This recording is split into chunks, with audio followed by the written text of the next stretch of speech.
Jai Gurudev. Jai Masters. There is a state of freedom, of liberation. It's not a philosophy. It's a state of being. Every human is capable of achieving that state. There is nothing in life, nothing, that comes close to that state. It is the source of all joy, all love, all peace, all God, everything. The problem is, to achieve that state, to be that, you must cease to be that which it is not. If I look at a particular card of a particular color, and there are other cards of other colors, but I only look at the one card of that color, the other things might as not be there. If I am not conscious of them, they don't exist. They have no influence on me. I don't have to renounce them. They're nothing. If I put my consciousness on another card, then the previous card is gone. I experience where my consciousness is. That is always the truth. You experience where your consciousness is. If your consciousness, awareness of being, is on something other than your liberated state, something other than the source of joy, love, peace, God, then you don't know it's there.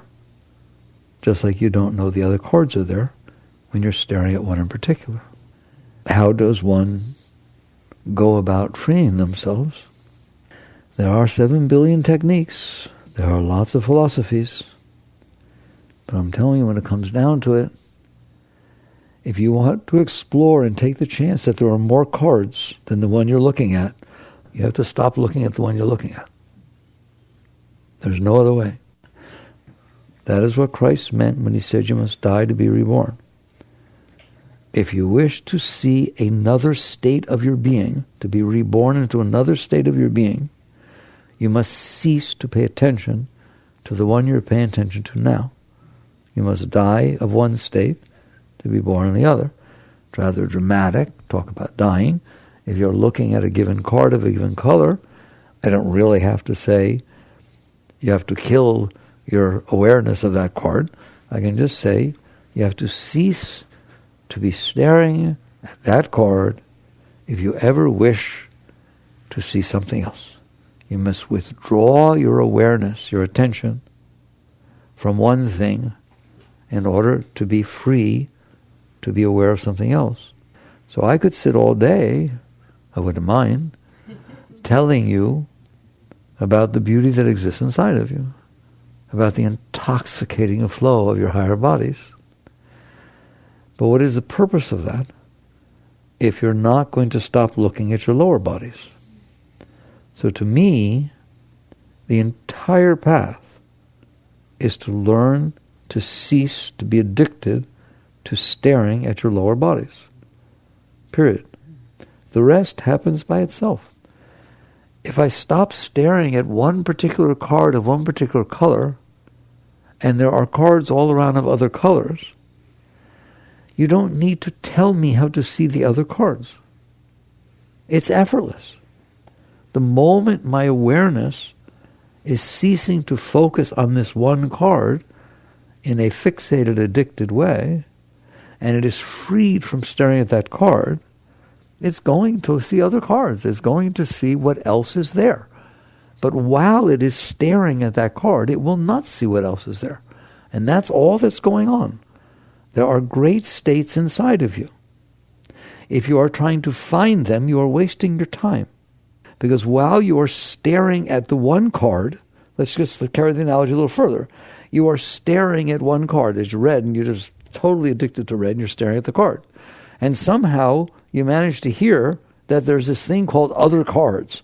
It's mystical, but there was a rumor out there that somebody saw other cards. All right? You can think all you want while you're staring at the red card, whether there are other cards, whether you believe there are other cards, how to see the other cards, what technique. Let's do alternate breathing while we're staring at red. Maybe that will help us see the other cards.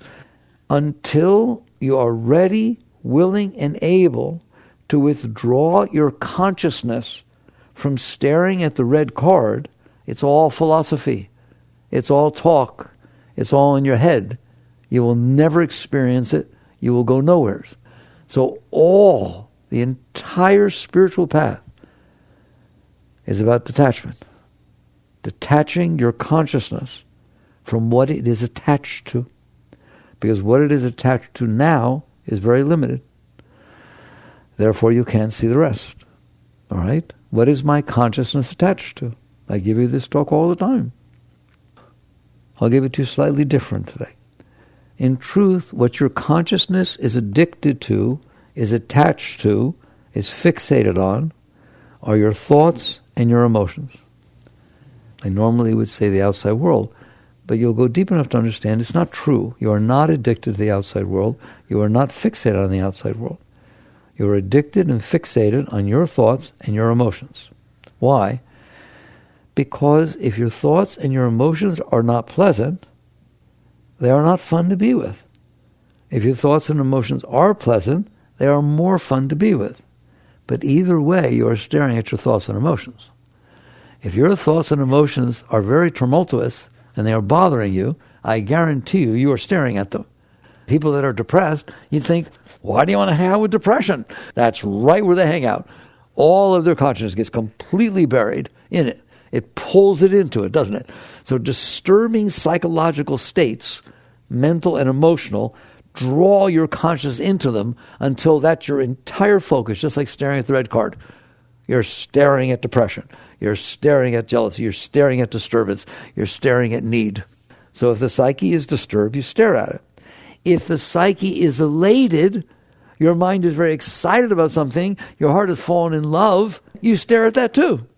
You like staring at that. There's no way you're if you just fell in love, you're feeling all this joy and wonder inside of yourself, there's no way you're going to take your consciousness off of that. You want your consciousness on that. So both a state of disturbed mind and emotion and a state of a nice psychological mind and emotion, your consciousness is addicted to these. It hangs out with these. It is fixated on these. There's nothing wrong with that. There's nothing wrong with the red card either, except for the fact that there are many other different colored cars. So to stare at the red one and say, well, what's wrong with the red one? Nothing's wrong with the red one. Nothing. It is just that you are missing everything else. So you're not having a full experience. You're having a fixated experience. It is exactly the same with the state of your mind and the state of your emotions. If you stare at your disturbed psyche and blog about it and get into it and talk about it and make it the center of your life, you have limited your life to red. I got a nice analogy going. I'm going to use it. You have limited your life to that because that's what you're paying attention to. There are 800 billion zillion other things, aren't there? But you don't see them, and you don't know them, and you don't experience them because your disturbed psyche has pulled you into it. Likewise, if the psyche gets elated about something, same thing. There are 800 billion zillion other things going on, but you don't see them. And there's nothing wrong with this. There's nothing wrong with red. There's nothing wrong with these different sensations and emotions and thoughts. Nothing. But to become fixated on them to where they become your entire world, you're missing everything else. But not only are you missing other emotions and thoughts, you are missing other states of your being. While you are staring at your mind and your emotions, and you are completely involved, enchanted, and entranced by what your mind is saying, what your emotions are feeling, I am telling you, there are entire other states of your being that are way beyond your mind, your emotions. And they happen to be beautiful, right? There are higher states that don't manifest as thoughts and emotions. Normally, the mind has to become still, and the heart has to become still for you to not be attached. Let me just say it this way. Why do they teach you to get to the higher states? You must learn to still your mind and still your emotions. Because a still mind and still emotions are not very entertaining. They're not very addicting. They don't draw you into them. And because the mind isn't drawing your consciousness into it, the consciousness is free to look elsewhere. It gets drawn elsewhere. Just like if you are not staring at the red, you see everything else. If you are not staring at your mind and your emotions, I am telling you, you will find ecstasy. That is how Buddha went to nirvana. That's what Christ meant by the kingdom is within you, with heaven. Your inner state, your deep inner state, is gorgeous, it's beautiful. It's a river of joy, of love, of overwhelming bliss flowing through your being every second of your life. That is going on inside of you right now. Just literally waves, throngs of overwhelming joy beyond anything you've ever felt, beyond your intimate experiences, beyond your winning experiences, beyond anything you've ever felt, beyond holding your child for the first time. Just take the most perfect moments you ever had, multiply them times 1,000,000, and have them going on inside of you all the time. That is your natural state. But nobody knows it. Why? Because they're staring at their psyche. And they're staring at their emotions and their thoughts. And because they are staring at their emotions and their thoughts, they are not going to experience anything else. And because you're staring at your emotions and your thoughts, they become the centerpiece of your life. What does that mean? Now let's bring the outside world in, because I haven't talked about the outside world yet. I told you, I'm challenging you. I like to challenge you. You don't care one hoot about the outside world. You care about your thoughts and your emotions. The fact is, however, that the outside world affects your thoughts and your emotions, doesn't it? That's why you care about the outside world.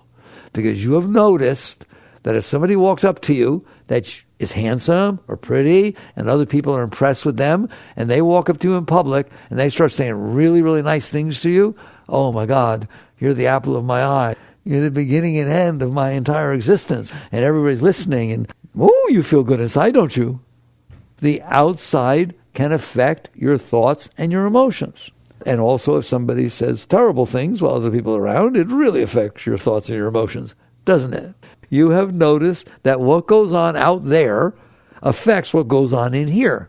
I'm telling you, it's terrible. That's why you care about what's going on out there. If your husband or wife or girlfriend, I'll be nice, girlfriend or boyfriend left you, and when they said they were leaving you, you felt ecstasy. I mean, just like waves of joy opened up in your heart.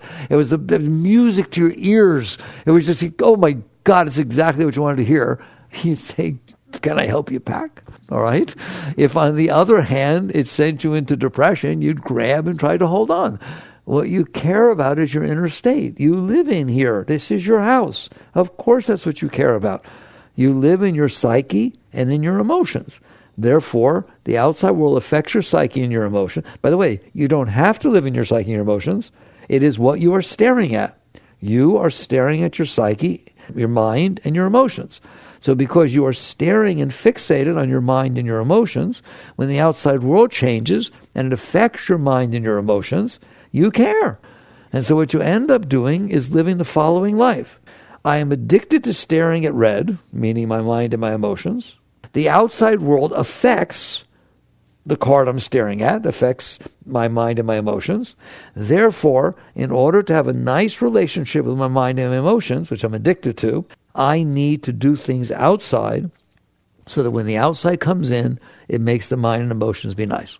And I'm telling you, if you aren't careful, you will spend your entire life doing that, exactly that. And everyone will encourage you to do that. Your whole society will encourage you to do that. Your parents will encourage you to do that. Everyone will encourage you to do it because they don't know any better. They don't understand that if what you care about is your thoughts and your emotions, you should be working with your thoughts and your emotions. You should not be working with every person you meet and every weather pattern and every thing that's going on outside in the past, present, and future to try and hope that they unfold in a way that make your thoughts and emotions be the way you want. You've just ceded control of your life to the weather. You understand that? You can get all upset because it's cold or it's hot. You literally could move because it's humid and give up a really good job. And maybe your spouse doesn't want to go with you. Okay, that's it for the spouse because I don't like the frizzy hair and I'm going to Arizona. People do weird things to get what they want and avoid what they don't want. What does that mean, what I want and what I don't want? What makes your mind feel good or happy, peaceful, contented, and what makes your heart feel better versus what makes it worse. That's how you decide what you want or don't want. You don't decide what you want or don't want. Don't you kid yourself. If your heart starts hurting, you don't want it. If your mind starts bothering you, you don't want it. If your heart starts opening up and feeling really good, I want it. If your mind starts saying really, really nice things and it really turns you on, I want it. It is your mind and your heart that determine what you like and dislike. It is your mind and your heart that tell you how you want the outside world to be. You are appeasing your addiction to your mind and your heart.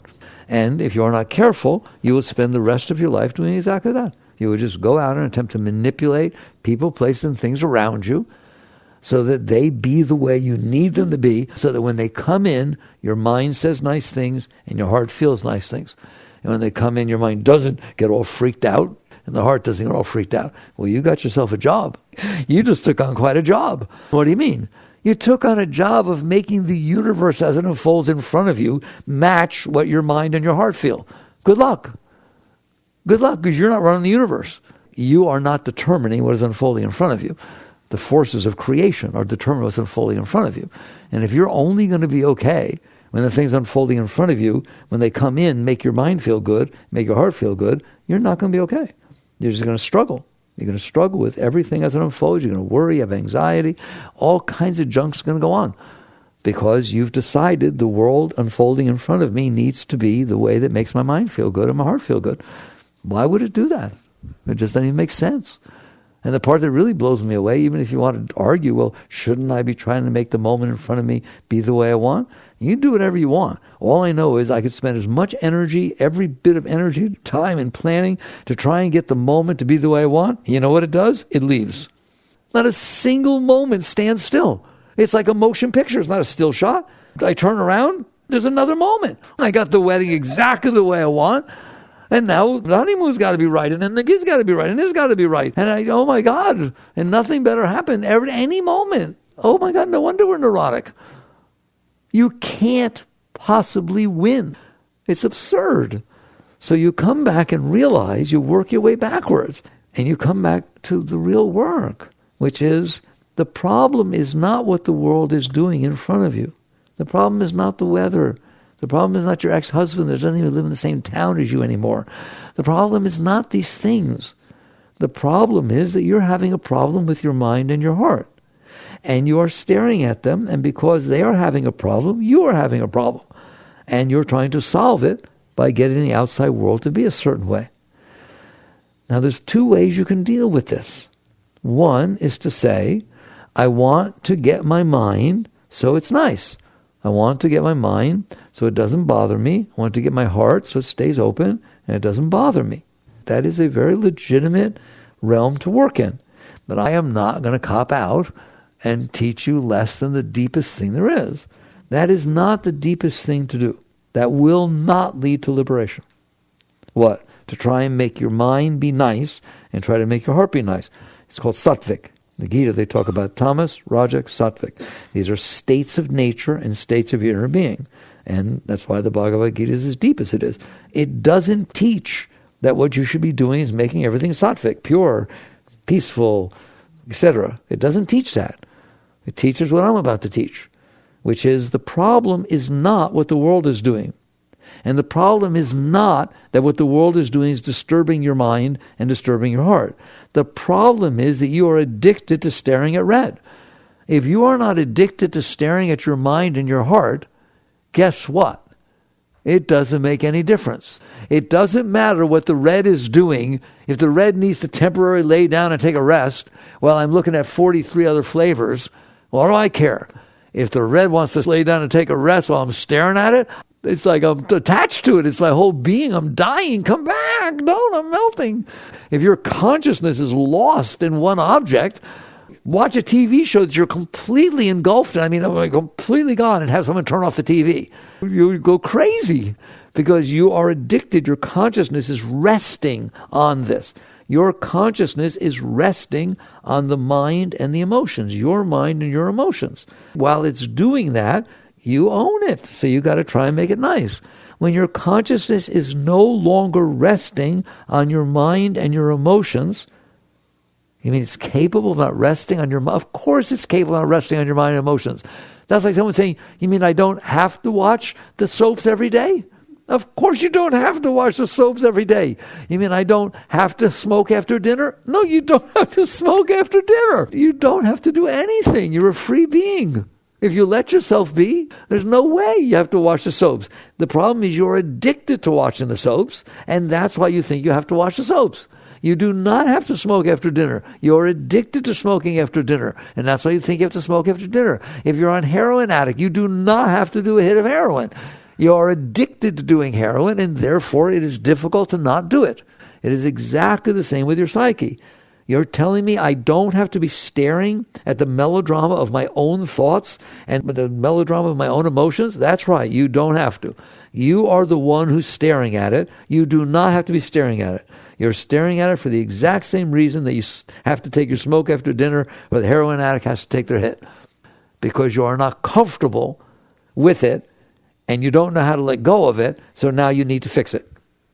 Right? And by the way, when that heroin addict takes his hit, what do they call it? A fix. Don't they? Okay? He has to get his fix. That means exactly what it sounds like it means. I have a problem. This is going to fix it. And that's exactly what you do with your problem in your thoughts and your emotions. Right. Under those conditions, you're going to stay addicted to your thoughts and your emotions. There is such a thing as not being addicted to your thoughts and emotions. And that is the path I want to teach you. I want you to know the highest. The concept of fixing the world so it doesn't disturb your mind, if you still think that works, you shouldn't have come out here. You should be out there doing everything you think you need to do to try and get the people you want and the job you want and the house you want and the car you want and everything. And come back later when you find out it didn't work. Because it hasn't worked for anybody ever. It can't. All you're doing is trying to use the outside so that when it comes in, the mind doesn't complain. And maybe even it says, I like it. And for the heart to not close, but to open. Fine. How long does it last? It doesn't last very long. Get the new car. How long does the new car turn you on more than the old one did? A short period of time. Get a new house. And how long before the new house and the problems of the new house are just bigger than the problems with the old house? It is not true that these things are going to continue to turn your mind on and your heart on. The only way to achieve a permanent state of well-being is to stop hanging out with the temporal, is to stop hanging out with the parts of you that can open and close. So if you think the world coming and matching your mind and heart are the solution to your problem, have fun, you're wrong.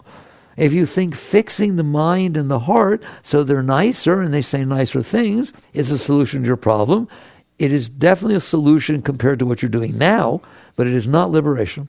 Why is it not liberation? Why is it not the highest state? Because you are staring at your mind and your heart. You are devoting your entire life to trying to make your mind and your heart feel better. You used to do it by making people talk nicely to you, by winning, by getting awards, by whatever it is that you did to try and turn yourself on. Now you do it by positive thinking and doing this and different techniques and be careful where you go and what you read. Just very nice things, very sattvic things. That's the word, sattvic, pure, right?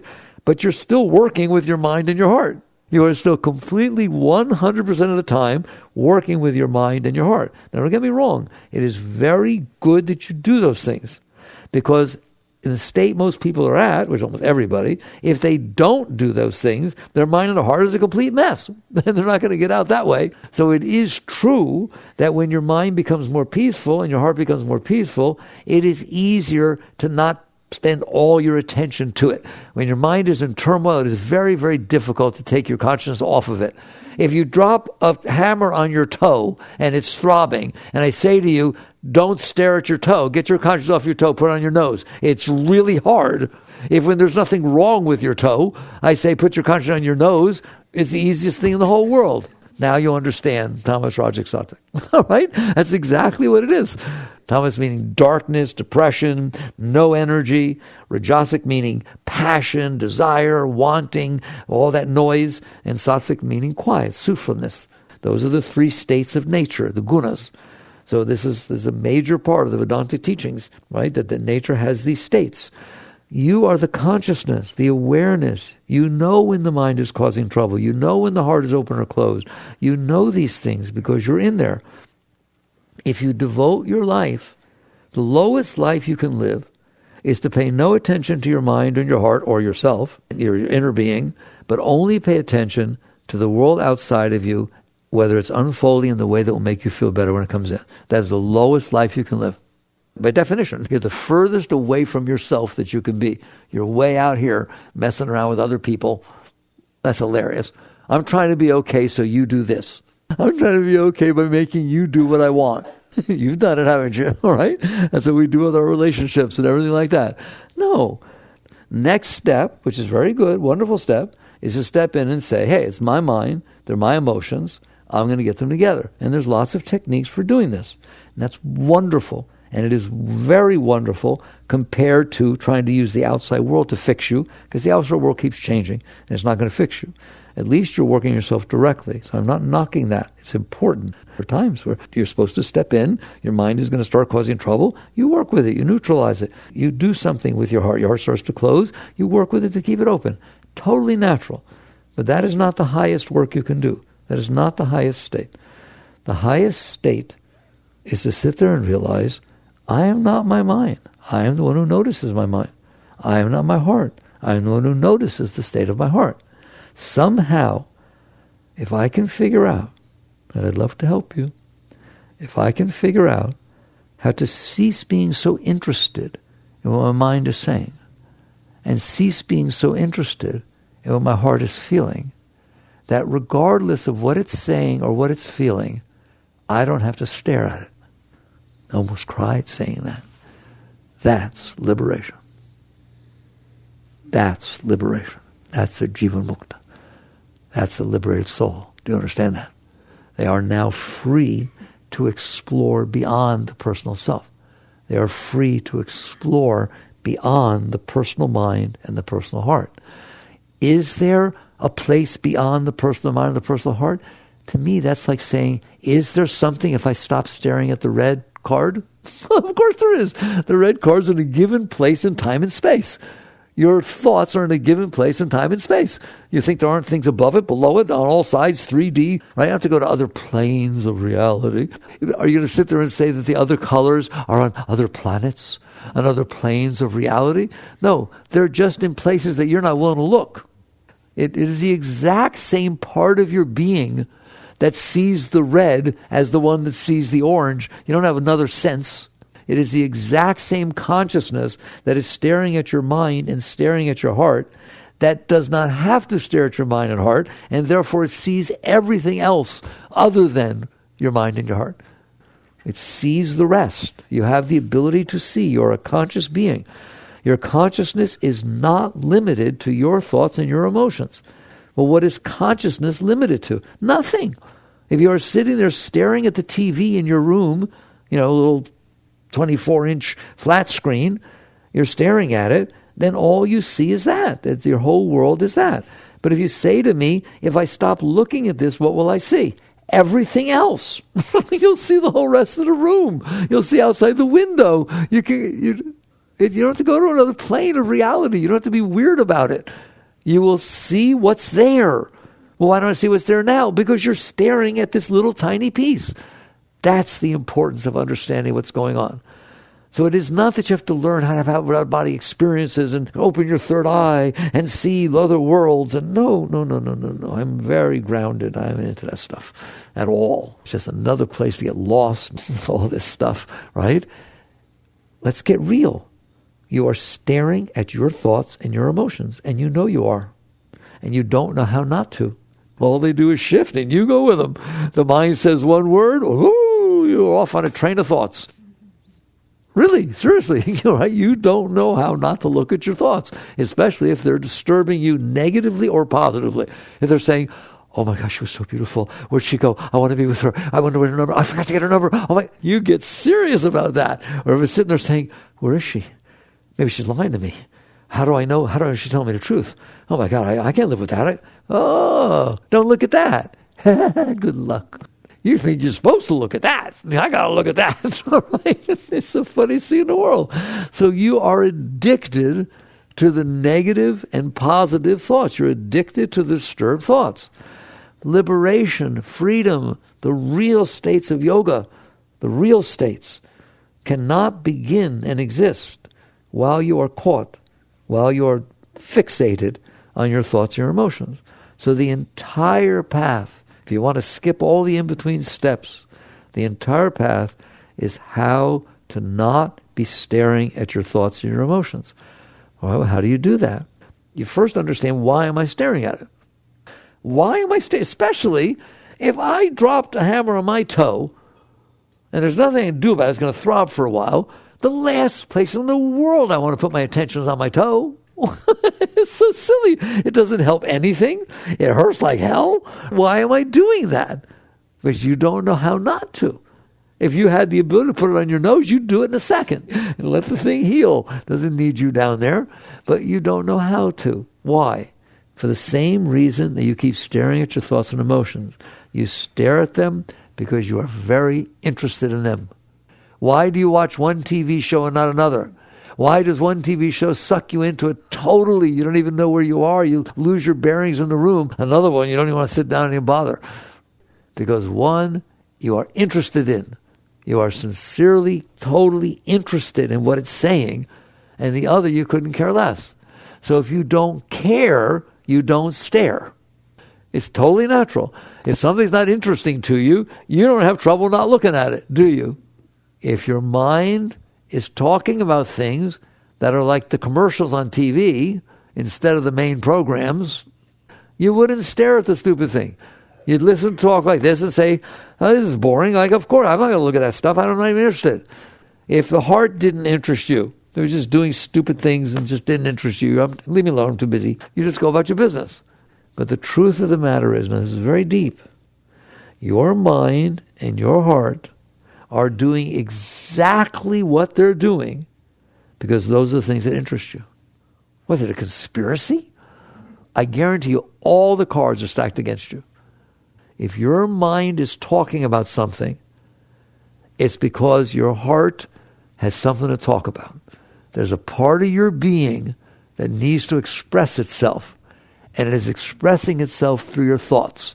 If you had an argument with somebody 3 days ago, and it didn't sit well with you, you might be eating your lunch by yourself in the cafeteria, and that argument's coming back up in your head. You're just chewing it right back over. Might as well be going on right now.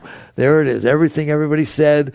Whoa, man. And I was nice to you. I said 3 days, 3 years. People get divorced. They hear all the arguments for the next 30 years of their life.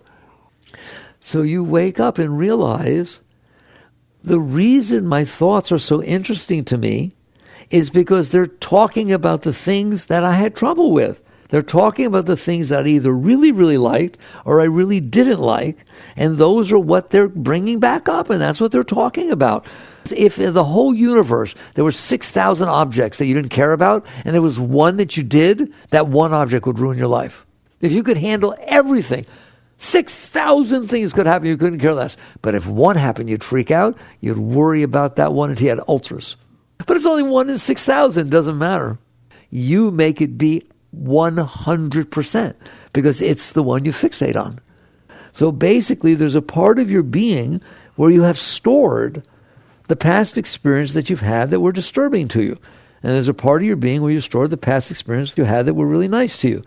Therefore, those parts where you stored it are trying to release. They don't want that stuff stored in there. And therefore your mind talks about them. It reminds you of them. It associates, free association with things that are going on. Remember I said the world comes in, it makes your thoughts and emotions be a certain way? That's why. When the world unfolds in front of you, you don't have the same reaction she does. You don't have the same reaction you had a week ago. Because there's different stuff stored in there. And so when it comes in, it stimulates what you have stored inside. If what it stimulates is negative, you feel negative. If it's positive, you feel drawn towards stuff. But either way, I don't care. If what it stimulated was negative, you're going to stare at it because you don't like it. You're going to fight with it. You're going to struggle with it. You're going to rationalize, justify. There you are, caught in your mind. If what it stimulates is positive, you're going to want it. I got to get it again. How do I get it? Should I call it? Same thing. Either way. So the stuff you stored in there is being stimulated by the world, and being stimulated by thoughts can stimulate thoughts, and pretty soon everything that's going on in your head interests you because it's talking about the things that interest you. If you sit there and talk to me about, oh, somebody's parents got divorced when they were 6 years old, you say, yeah, and if your parents got divorced when you were 6, and it's the worst experience you ever had, you ended up with this terrible stepfather, all right? If I just say these parents got divorced, they're in trouble. When the kid was 6, oh, you're freaked. Where? What? Who did? Is he okay? Is the kid okay? Can I meet him? Oh, you're very interested now, aren't you? What interests you is what's happened to you. Very personal. It's very personal. You've had past experiences. They were negative, they were positive, and they interest the heck out of you. And therefore, when they come up in the mind, and they will come up in the mind because it's trying to release them, and it will come up in the mind, it interests you. It's just like watching a TV show. Don't turn it off. Your ex-husband got remarried. To who? No, I'm busy. No, to who? To who? Is he miserable? I want to know if he's miserable. And all of a sudden you realize what's going on. That's why you're staring at your mind. That's why you're addicted to your thoughts. That's why you're addicted to the state of your heart. Because it is bringing back up, reacting to things that are interesting to you. And the only reason they're interesting to you is because you are the sum of your learned experiences. That's what Skinner said. Your mind, you're not, but your mind and your heart are the sum of the learned experiences. Your psyche is the sum of your learned experiences. Well, what else could it be? It's not the sum of the experiences it didn't have. Is it? That's not some great revelation that your mind is the sum of your learned experiences. What's it supposed to be? Your mind is the sum of all the experiences it didn't have.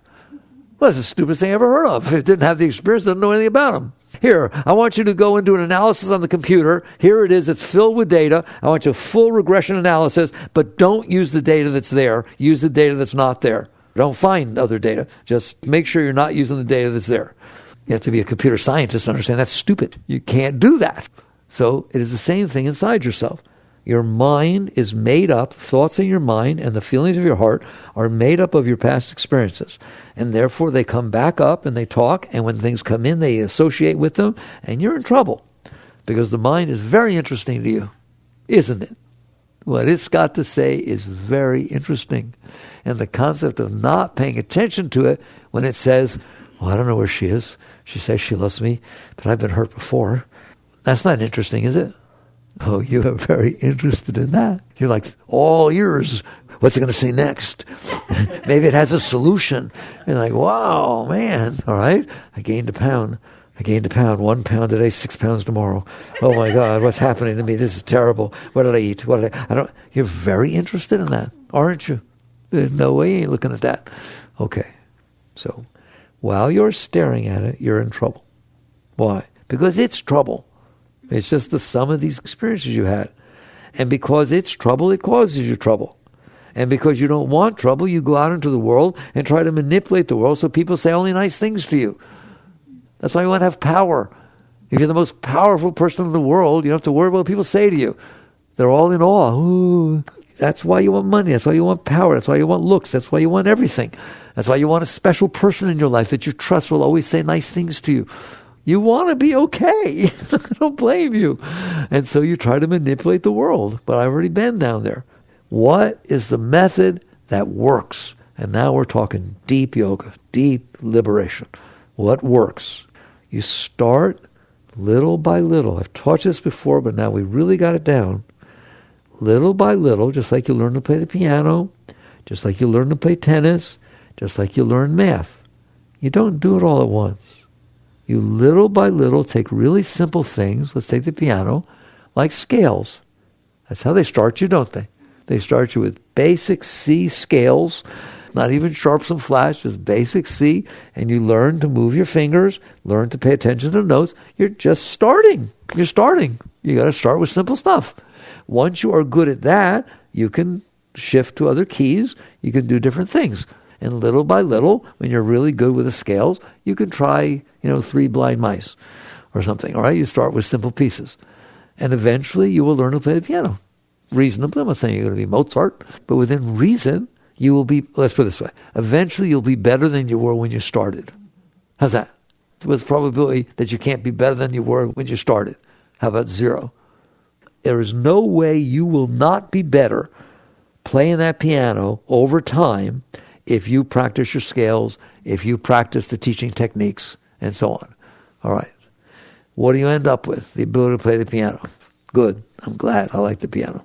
You play the piano. I'm talking about taking that exact same methodology, starting simple, learning and growing, but what you're learning to do is be liberated. You're learning to free yourself from the bondage of this garbage that's going on inside your mind and your heart and forcing you to manipulate the world and worry about everything. I would like you to be free. I would like every one of you to be a Jivan Mukta, a liberated being, which you're capable of. So you start practicing, just like the piano, of how to free yourself. And you will always get better, just like you will always get better with the piano. All right? What do you mean, free myself? Right now, you are very interested in what your mind has to say. I told you that. I spent the whole talk lifting you to that state of realizing the mind is not the problem. Your mind is just expressing the garbage you stored inside. The problem is you're staring at the thing. The problem is you care about every word it says. She doesn't like me. What if she doesn't like me? Oh my gosh, she said she liked me, but people lie. I don't even know if I should call her back. Oh, isn't that fun? Are you having fun yet with your little cute little mind? No, it's not fun. It's neurotic. All right? Then you have to learn to not listen to your mind. Not change the world so the mind matches.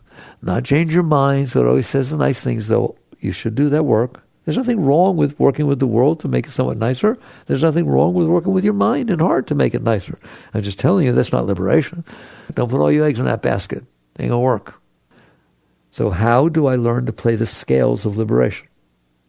You start, just like with the scales, with the simplest of all things.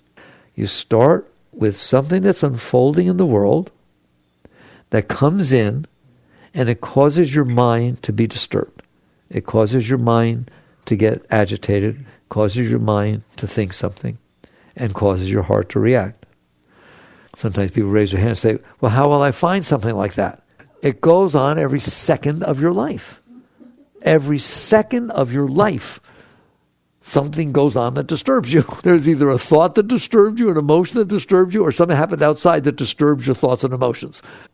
A car drives by. It drives by and it goes by faster than you're going. That disturbs you.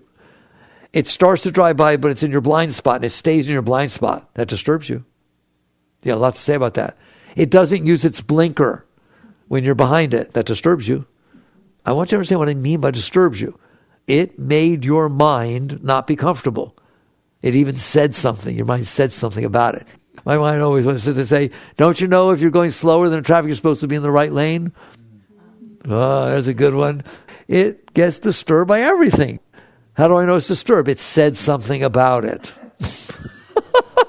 If it's not disturbed, it doesn't say squat. It doesn't talk about the white lines in the road. They're just white lines in the road. It doesn't talk about the clouds going by. So 99.999% of the world doesn't say a single word. 99.999% of the world comes in through your senses. Your mind doesn't say a thing. Trees, blades of grass, just all sorts of stuff. It just comes in and it goes through. And that's the end of that. But there's always that one that gets it going, isn't it? It starts talking. I want you, I am begging you, if you want to become liberated, and that's what yoga is about, liberation, union, this practice, this true yogic practice, then you sit there and say, I'm going to become conscious enough so I'm aware that my mind got disturbed. And I'm going to start with the tiniest things in the world. I mean, they're so small that anybody could handle them. There's just somebody beeps at you. Somebody doesn't go off the light right away. The blinker, anything. Just the tiniest, stupid things. The fact that you just get your hair done, you walk out and a gust of wind blows it. These meaningless, tiny, stupid things that the only reason they bother you is because you said so. Why do you need to be bothered because somebody passed you at a certain speed? Why do you have to be bothered because somebody said something you couldn't hear it? It wasn't loud enough. They weren't even talking to you. Right? Why do you have to be bothered by tiny little things? Because you said so. If it is something that is only bothering you because you decided to be bothered, doesn't it sound stupid? But there are lots of those, aren't there? You get a little ketchup on your pants. You get bothered about going back to work. Just whatever it is. Those are equivalent to playing the scales. They are meaningless. They are harmless. There's nothing to do about the fact that the person in front of you turned without his blinker on. He already turned. What, are you going to go chase him? You're not going to do anything. Why is your mind talking about this? That is like playing the scales. You practice not being interested in the fact that your mind said something about that. All right? It sits there and says, he didn't use his blinker. Just go, you're still doing that, are you? Just play with it. Do something that gives you a distance from your addiction that every single thing the mind says you have to care about. No, you don't. It's only saying it because it didn't have anything better to do. Your mind normally is not happy. You're not happy underneath. You know that. You got all kinds of disturbances and problems and suppressions. Why in the world would somebody actually chase somebody who didn't use their blinker, pull out a gun, and start yelling at them? They do that. They even have a name for that, road rage. Why would you do such a thing?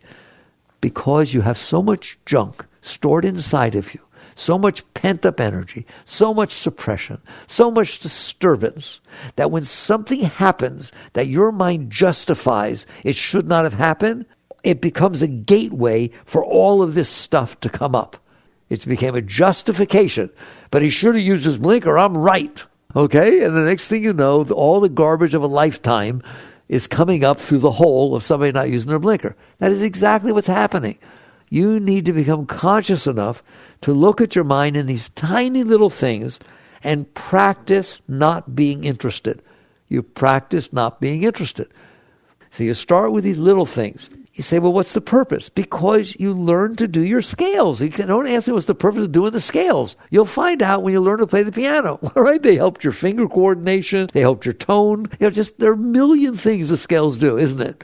There are a billion things that accepting, releasing, not being interested in your mind's complaints about things that you could do nothing about are none of your business, and you're just getting interested in something you shouldn't be interested in. So you learn, it's called letting go. You practice letting go, not of the mind and not of the event, of your need to pay attention to the mind. You let go of your addiction to the mind. You let go of the urge that makes you watch it. You don't work in the outside world. You don't work in the mind. You work in the energy that's causing your consciousness to care what the mind is saying. And I've taught you the highest thing I ever learned. Well, how do I work with that energy? Relax. What do you mean? If I relax when the mind starts saying, why do you think of it? And I just relax, I didn't engage. If you relax, you can't engage. It requires tension. It requires involvement to engage. If I relax, and then the next step I do is lean away. What do you mean lean away? It's talking somewheres inside. I'm watching it, but I'm relaxing instead of getting involved in it. Now I just lean back, lean away. That's it. You have now practiced not listening to your mind. And you do it with the next thing. Then you do it with the next thing. And I'm telling you, you will free yourself. If you will do this every second of all the things that are meaningless, such as the weather. I always start with, that's the greatest one you'll learn. Why? You ain't changing the weather. It is none of your business. If it's windy, if it's rainy, if it's hot, if it's cold, it's what it is. You're welcome to go inside out of the rain and say to stand out of the rain. But while you are in the rain and it is raining. Okay? And your mind keeps, I said the rain, oh my God, it's raining. No, you're wasting your time because it ain't doing squat. I wish I had an umbrella. You don't. These are meaningless thoughts. You should not be paying attention to them.